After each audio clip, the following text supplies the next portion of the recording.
आगम जिज्ञासु स्वाध्याय रसिक श्रोताओं के मध्य आ चुकी हूँ मैं। आप सभी के बीच आज मैं अपने उपांग छठा और सातवां जो हमारा उपांग है, चंद्र प्रज्ञप्ति सूत्र और सूर्य प्रज्ञप्ति सूत्र, इसके बारे में हम चर्चा करेंगे। ये जो दोनों नाम है चंद्र और सूर्य, इनके अंदर जैसे जीवाभिगम सूत्र है, उसके अंदर वर्णन है सारा जीव और अजीव का। जम्बूद्वीप प्रज्ञप्ति में वर्णन है जम्बूद्वीप का। इसी तरह से चंद्र प्रज्ञप्ति, सूर्य प्रज्ञप्ति, इन दोनों में वर्णन है चंद्रमा और सूर्य का, अर्थात नक्षत्र, ज्योतिष मंडल, सूर्य, चंद्र, तारे इत्यादि का इसमें ग्रह नक्षत्रों का वर्णन है। अब कुछ लोग ऐसा कहते हैं कि ये दो शास्त्र जो है ना, चंद्र प्रज्ञप्ति और सूर्य प्रज्ञप्ति, ये दो नहीं है, ये एक ही शास्त्र है और उसका नाम है आगम का ज्योतिष गणराज प्रज्ञप्ति अथवा ज्योतिष राज प्रज्ञप्ति। क्योंकि ज्योतिषी देव हमारे यहाँ है। देवों के चार प्रकार आए हैं। हमारे यहाँ। कौन कौन से? भवनवासी देव, भवनपति देव और मानवंतर देव, ज्योतिषी देव और वैमानिक देव। तो देवों का जो एक प्रकार है ज्योतिषी देव, तो इसमें सारा सोलर सिस्टम, यानी जिसको आज हम सोलर सिस्टम कहते हैं, ज्योतिष चक्र कहते हैं, उस ज्योतिषी मंडल का इसमें वर्णन आया है। ज्योतिषी का अर्थ कोई आजकल की जो प्रचलित भाषा है उसमें ज्योतिषी किसको कहते हैं? जो हाथ की रेखाएं देख के बता दे, जन्म पत्री देख के बता दे, और कुंडली वगैरह बनाते हैं और ग्रहों का शुभ अशुभ फल बताते हैं, वो ज्योतिषी होता है, एक व्यक्ति होता है ज्योतिषी। लेकिन ज्योतिष शब्द जो है वो उसका अर्थ वो बताने वाला नहीं है, भाग्य बताने वाला नहीं है उसका अर्थ। ज्योतिषी एक प्रकार का देवों का प्रकार है, एक चार प्रकार के देवों में से एक ज्योतिष देव है। तो ज्योतिष का अर्थ होता है ज्योति से, यानी प्रकाश से जो प्रकाशित हैं और उसको उस प्रकाश से वो सबको प्रकाशित करते हैं, ऐसे देव विमान। तो ये जो चंद्र प्रज्ञप्ति, सूर्य प्रज्ञप्ति सूत्र हैं, इनकी एक खास बात है। मैं जो कह रही हूँ कि ये दो नहीं एक है, किसी प्रकार से ये बात सही भी मालूम चलती है। देखिए, जो ये पूरे दोनों शास्त्र हैं ना, तो चंद्र प्रज्ञप्ति में सारा चंद्रमा को लेकर के वर्णन है। चंद्रमा का योग कब, कितनी देर, कौन से नक्षत्र के साथ होता है, उसका क्या फल होता है, उसकी गति क्या है चंद्रमा की, उसका ताप कितनी दूर से पता चलता है, उसकी रोशनी कितना, वो सारा का सारा वर्णन है। और सूर्य प्रज्ञप्ति में चंद्रमा के स्थान पर सूर्य है, बाकी मूल पाठ एक ही है। दोनों आगमों में मूल पाठ में कोई फर्क नहीं है। जैन दर्शन के अनुसार जो चंद्र और सूर्य है ना, 5 प्रकार के ज्योतिष देव होते हैं। कौन कौन से? चंद्र, सूर्य, ग्रह, नक्षत्र और तारे। तो इनमें चंद्र और सूर्य दोनों ही इंद्र हैं, मुख्य हैं, मतलब मुखिया हैं। इंद्र का मतलब राजा। तो चंद्र और सूर्य दोनों का स्थान एक ही है हमारे यहाँ। दोनों का जो एक सीनियरिटी है वो एक जैसी है, वरिष्ठता। अब इसमें सारा का सारा गणित का विषय है। अब जब गणित का विषय होता है ना, तो बहुत से लोगों को मतलब भारी लगता है, कठिन लगता है, ऊब से भरा हुआ, व्यर्थ का।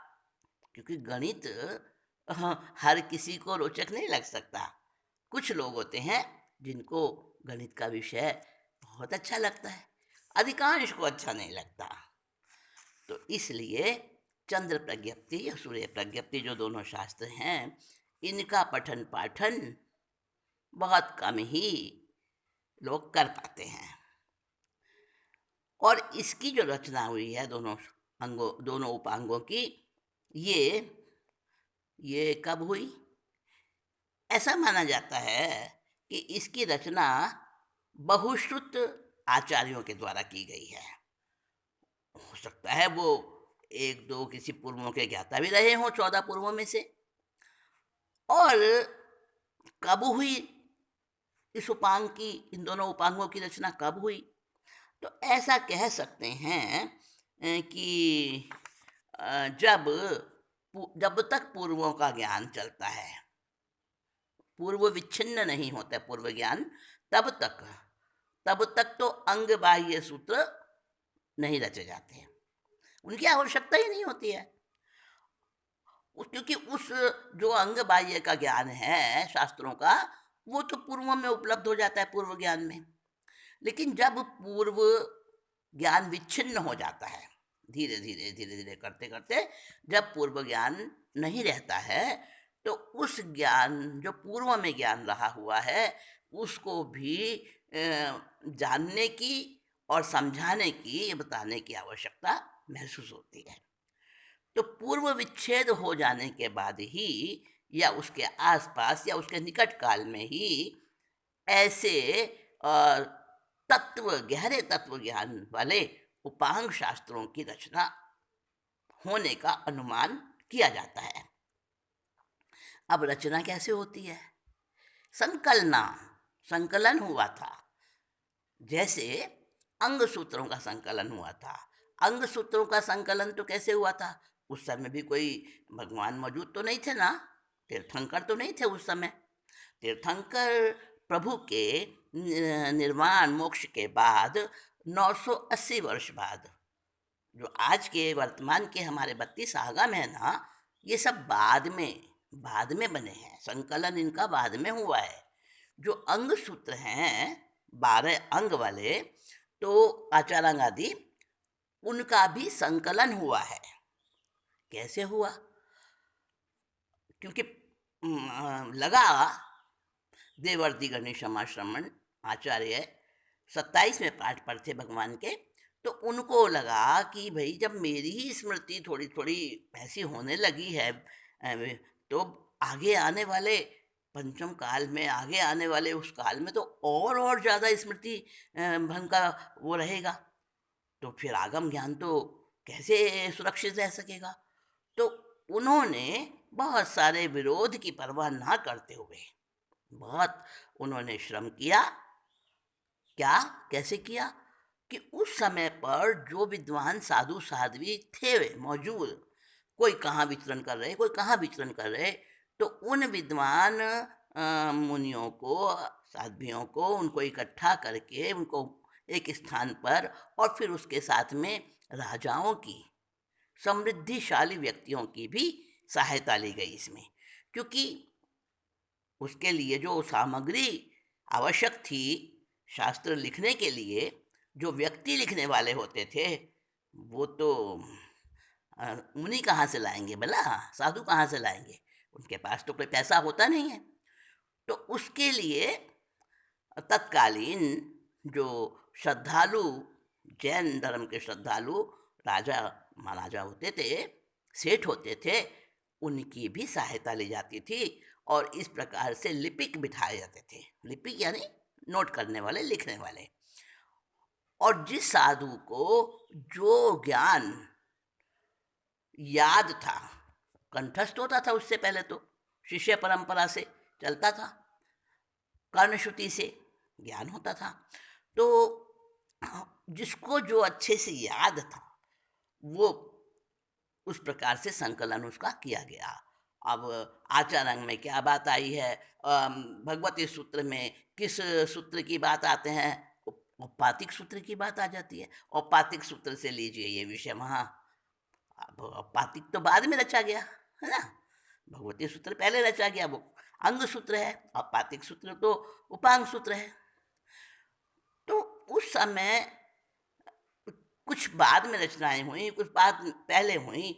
मतलब वो अगर हम सोचे तो कई बातें आती हैं मन के अंदर कि कौन से आगम में किस आगम का जो है ना रेफरेंस दे दिया गया, क्यों दे दिया गया, प्रश्न होते हैं।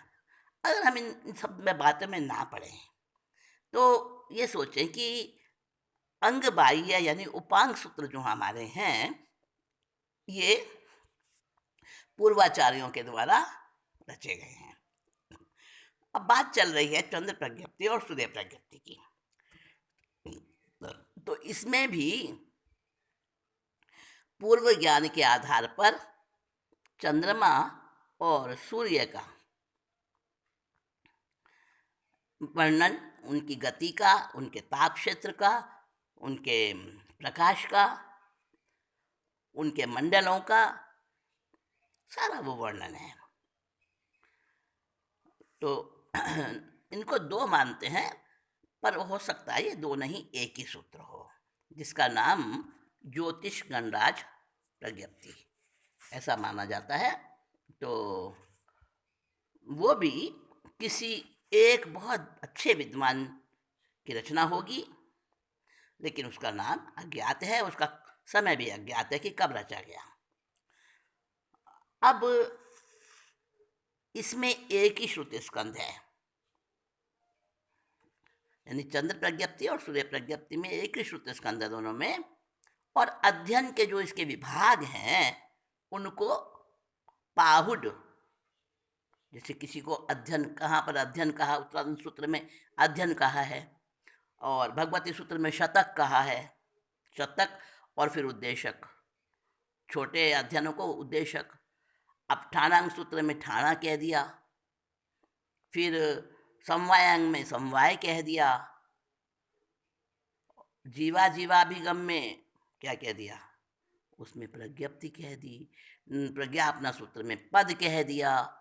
तो अध्ययन का जो विभाजन है, विभाग है, तो इस चंद्र प्रज्ञप्ति और सूर्य प्रज्ञप्ति जो आगम है हमारे उपांग सूत्र हैं, इनमें पाहुड यानी प्राभृत, प्राभृत नाम से अध्ययन रखे गए हैं इसमें।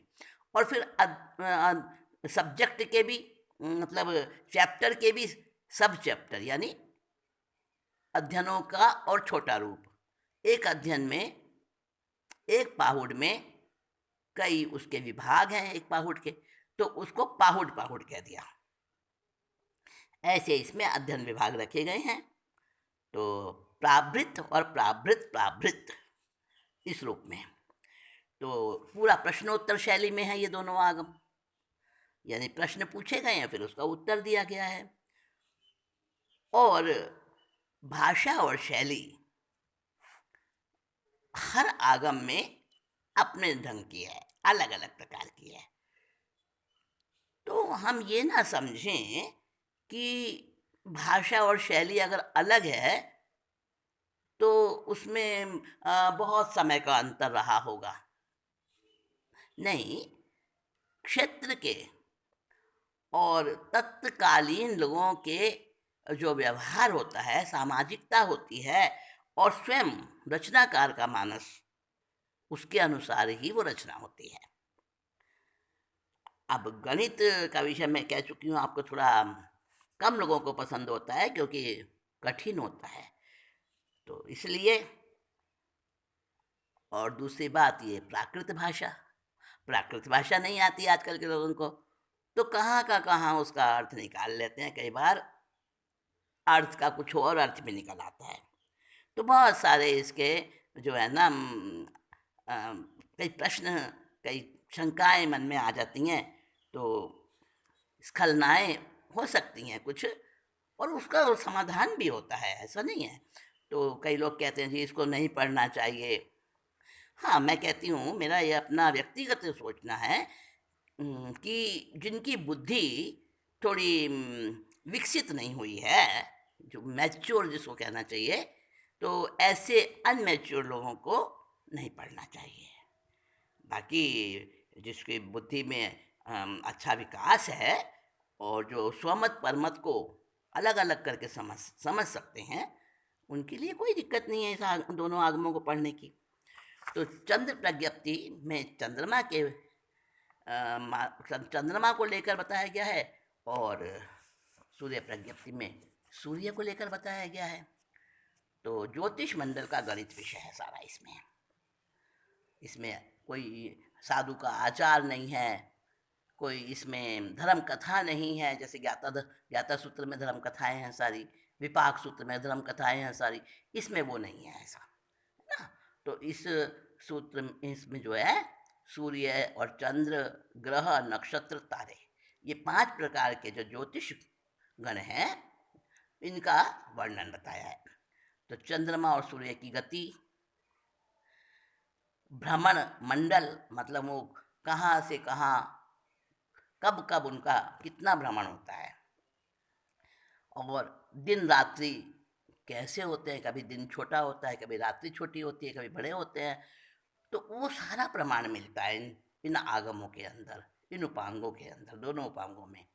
और उनकी दिन और रात की कैसे बढ़ते हैं, कभी कहते हैं ना पंडितों का पंचांग, भाई आज तिथि जो है ना क्षय हो गई, अरे एक तिथि बढ़ गई, तो वो बढ़ती क्यों है और घटती क्यों है, वो भी इसमें मिलता है। इस दोनों आगमों के अंदर पढ़ने से पता चलता है।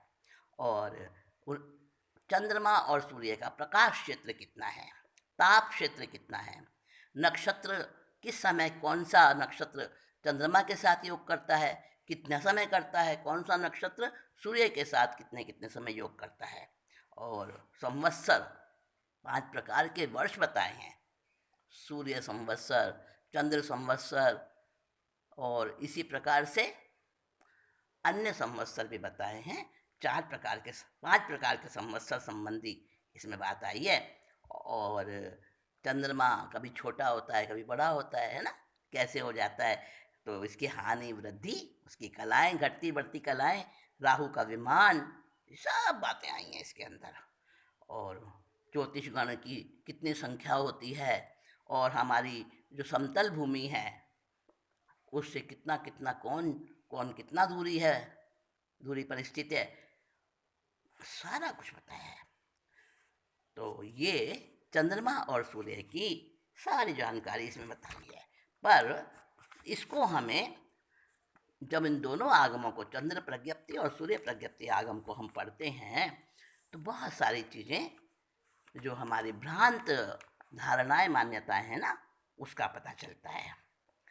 और जैसे आज के वैज्ञानिकों के हिसाब से कहते हैं भाई पृथ्वी चलती है तो पृथ्वी चलती है। अब देखो, वैज्ञानिक जो है ना, वो अपनी बात से बदलते रहते हैं। अभी उनको कुछ और मिल जाएगा तो पिछली मान्यताएं उनकी वहीं रद्द हो जाती हैं, वहीं निरस्त हो जाती हैं। लेकिन हमारे जो आगम हैं वो ऐसे नहीं हैं, और जो आगमों में बातें आई हैं वो समय समय पर उनकी सत्यता बिल्कुल प्रमाणित हो रही है और आगे भी होती रहेगी। तो ये चंद्र प्रज्ञप्ति और सूर्य प्रज्ञप्ति इस रूप में थोड़े बड़े विचारणीय दोनों उपांग हैं। इनको पढ़ने से नई नई बातें पता चलती हैं, और अपनी जो मानी हुई बातें हैं, जो हमने माना हुआ सत्य है, वो सत्य धूमिल होता है और सच्चाई समझ में आती है। लेकिन मैंने कहा ना, जिसको गणित पसंद है, गहरा विषय है इसमें, तो हर कोई इसको नहीं पढ़ सकता। तो चंद्र प्रज्ञप्ति और सूर्य प्रज्ञप्ति दोनों ही हमारे उपांग जो हैं, ये ज्योतिष देव संबंधी इसमें वर्णन है सारा। आज इन दोनों आगमों की हमने बात करी है, और मैं फिर भी यही कहूँगी कि पृथ्वी स्थिर है और बहुत सारे प्रमाण हैं इस चीज़ के। योजन योजन अपनी जगह है, और पृथ्वी का जो माप है रज्जु प्रमाण वो भी अपनी जगह है, और चंद्र और सूर्य गतिमान है, पृथ्वी स्थिर है और हर समय भ्रमण करते रहते हैं। और उनकी ऊंचाई, पृथ्वी से जो उनकी ऊंचाई है वो कभी बदलती नहीं है, स्थिर है। वो अपने अपने मार्ग में चलते रहते हैं, और हमें जो दिखाई देते हैं ना, वो चंद्रमा और सूर्य के ज्योतिष देवों के विमान हैं। तो वो हमें प्रकाश देते हैं, ताप देते हैं। सूर्य के विमान ताप देता है, और कभी आगे कभी पीछे, कभी साथ साथ भी चलते हुए देखे जाते हैं। तो सारा का सारा उसका कारण, उसका वर्णन सारा हमारा ये ज्योतिष गणराज प्रज्ञप्ति सूत्र में है। आज की भाषा में कह दूं तो चंद्र प्रज्ञप्ति, सूर्य प्रज्ञप्ति जो हमारे सूत्र हैं, इन दोनों शास्त्रों के अंदर ये सारा वर्णन हमें प्राप्त होता है।